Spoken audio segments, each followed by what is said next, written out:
நம்ம சேனல் தொடர்ந்தப்போ நீங்கள் வீடியோக்களை பார்க்க நினச்சிக்கணும் இது நம்ம சேனலை சப்ஸ்கிரைப் பண்ணுங்கள் கீழே பெல் சிம்பிள் இருக்கும் அதையும் கிளிக் பண்ணுங்கள்.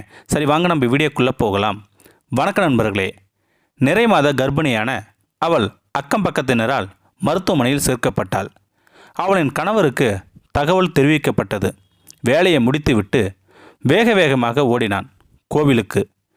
இறைவனிடம் கைகூப்பி வேண்டினான்.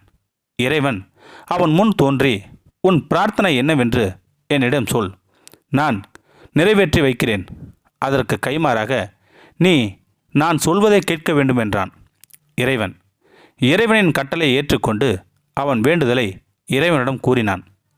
அந்த வேண்டுதல் என்னவென்றால், என் மனைவிக்கு ஆண் குழந்தை தான் பிறக்க வேண்டும், பெண் குழந்தை வேண்டாம் என்று வேண்டிக் கொண்டான். இறைவனும் அவனின் வேண்டுகோளை நிறைவேற்றினான். உங்களது வேண்டுகோள் என்னவென்று கூறுங்கள் இறைவா என்று அவன் கேட்டான். எனது வேண்டுகோளை காலம் வரும்பொழுது கேட்கிறேன் என்றான் இறைவன். சுமார் 20-25 வருடங்கள் கழித்து அவனின் கனவில் இறைவன் தோன்றி தன் வேண்டுகோளை வைத்தான். அவன் மகன் திருமணத்தின் பொழுது பெண் வீட்டாரிடம் இருந்து எந்த வரதட்சணை கேட்கக்கூடாது.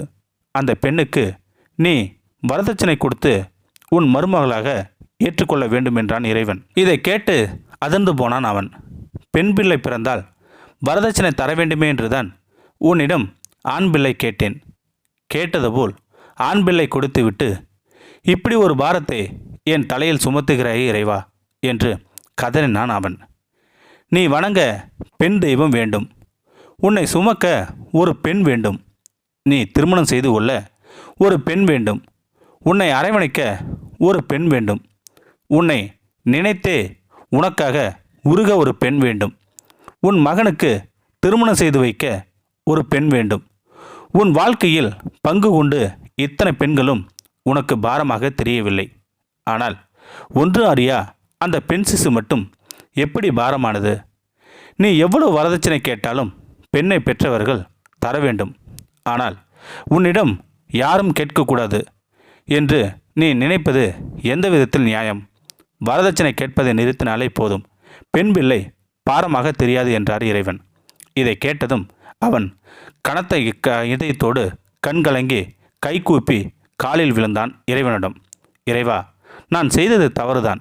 இனி இந்த தவறை இனிமேல் செய்யவே மாட்டேன். அந்த பெண் பிள்ளைக்கு நானே வரதட்சணை கொடுத்து திருமணம் செய்து வைக்கிறேன் என் மகனுக்கு. பெண்கள் இந்நாட்டின் கண்கள்னு சொல்லுவாங்க. அதை இப்போ நீங்கள் உணர்த்திட்டீங்க எனக்கு. இனிமே எந்த பிள்ளைங்களுக்கும் பெண் பிள்ளைங்களுக்கு நாம் வரதட்சணை கேட்கக்கூடாதுன்னு என் மனசில் ஆழமாக பதிஞ்சிருச்சு. இனி நானும் 10 பேர்த்துக்கிட்ட அதை கண்டிப்பாக சொல்லுவேன், என்னால் முடிஞ்ச உதவியும் செய்வேன் அப்படின்னு சொல்லி இறைவனிடம் சொல்லிவிட்டு அவன் சென்றான். இதிலிருந்து நம்ம என்ன தெரிஞ்சுக்கிட்டோம்னா, பெண்கள் நாட்டின் கண்கள். அதே போல் எந்த பெண்களுக்கும் நாம் வரதட்சணை கேட்டு தான் கல்யாணம் பண்ணணும் அவசியமே கிடையாது. எப்பயுமே பெண்களை போற்றணும். இந்த வீடியோ பற்றி கருத்தை கீழே இருக்கிற கமெண்ட் செக்ஷனில் சொல்லுங்கள். அப்படியே நம்மளுடைய சேனலை சப்ஸ்கிரைப் பண்ணுங்கள். கீழே இருக்கிற பெல் சிம்பலை கிளிக் பண்ணுங்கள். தேங்க்யூ ஃபார் வாட்சிங்.